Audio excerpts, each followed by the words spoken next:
this conversation, I'd like us to discuss instant gratification. But to start discussing instant gratification, maybe you can describe what we mean by instant gratification. So by instant gratification, we mean that we want something to happen in a short amount of time that will obviously make us feel good about it. So if I want a piece of cake, I won't wait till tea time to take it. If the cake is there, I will cut a slice and take it now, or even make my coffee time earlier to take the cake now, instead of waiting the few hours or whatever until it's actually my regular time to take that kind of sweet.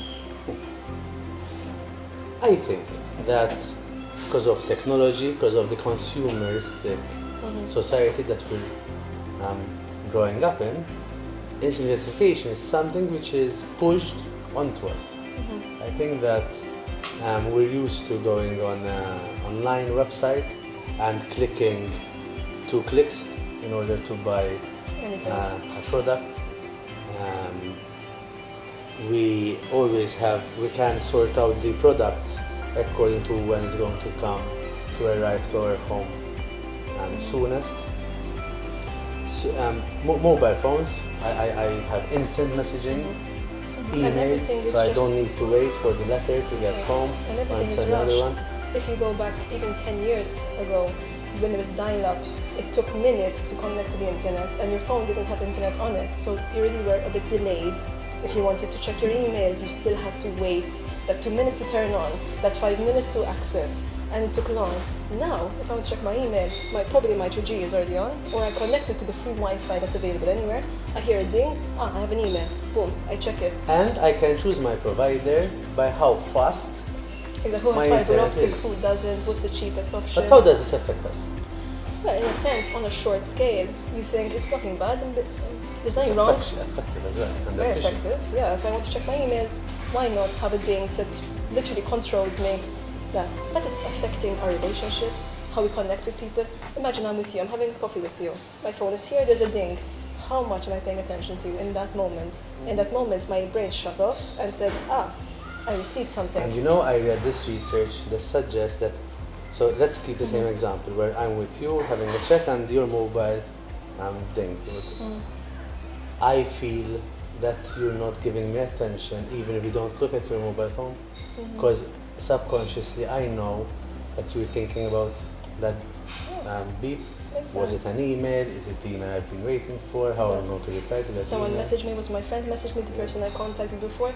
So in a way it's affecting relationships, but apart from that, when we do an action or do anything that gives us that kind of satisfaction, the quicker we start doing it, the more our brain starts lighting up before. Okay. So of course our brain is affected by everything. If I see a piece of cake, my brain's going to be like, yay, let's do this. If I see a broccoli, I won't have that same reaction. Unless you like. Unless you like broccoli, which is great. But for example, so if let's say from my 4 o'clock tea time, where my brain is really excited for 4 o'clock, I start taking it at 3, my brain's going to start wanting it at 3. It won't let me wait till 4 to have it.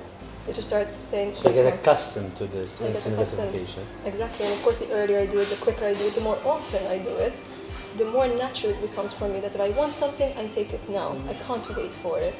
And how does that affect us in life? In life, things don't always come quickly. We can't always get 2-day shipping.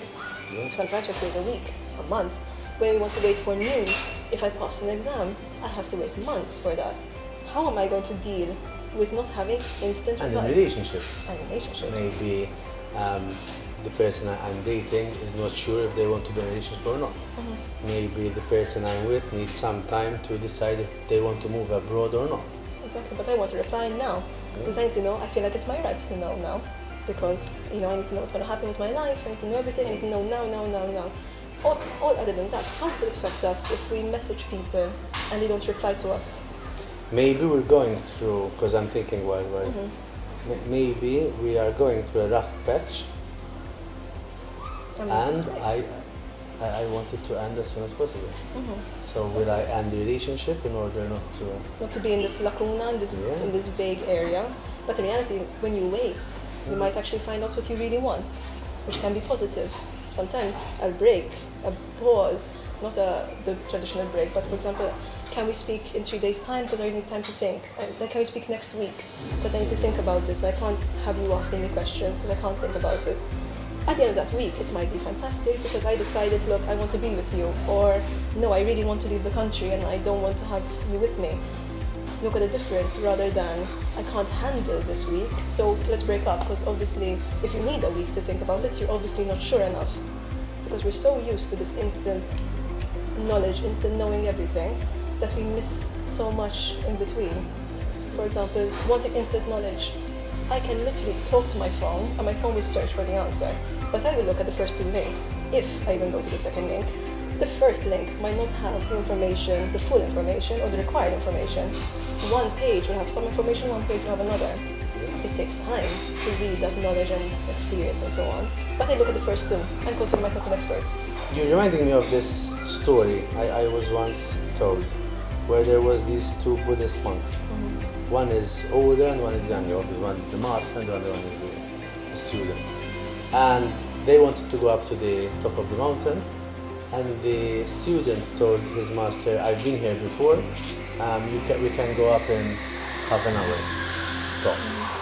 And said you just need to go this way and it's half an hour max. And the student went up, this young monk, and he was up there looking at the view.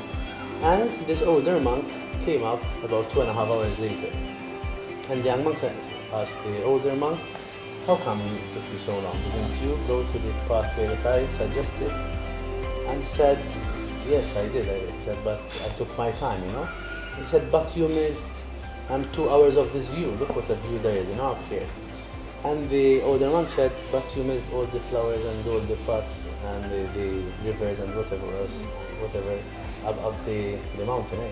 Which is true. It's about stopping and smelling the coffee. We're at Costa, so you know, stop and smell the coffee. Eh? Exactly. Look at the difference it makes. Rather than I drink my coffee quickly, possibly feel a bit of a burn, and rush. When in reality, if it's good, why not pause and stop?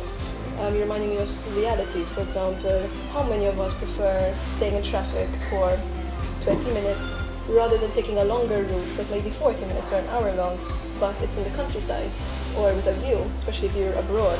And you either stay stuck in the city center or you go around the perimeter. Look at that difference. But we miss so much because we're just focusing on the end game.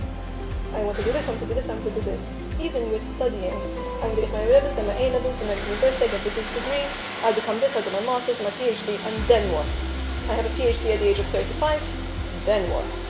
But I'm so focused on the end game, getting my doctorate, which is fine, fair enough, but I missed in between the relationships I could have formed, networking, the parties I could have gone to, the friends I going could have back made. to the relationships, I wonder if we're running the relationship too fast. And that's why we're ending relationships too fast as well. Because we're just fast forwarding everything, but missing the special moments. The thing with time is that it's limited though, right? And this is the end of our vlog. Yeah. But I'm sure we can carry on with something like this very soon. Yeah, that'd be great. Thanks, man. Thank you, Matt.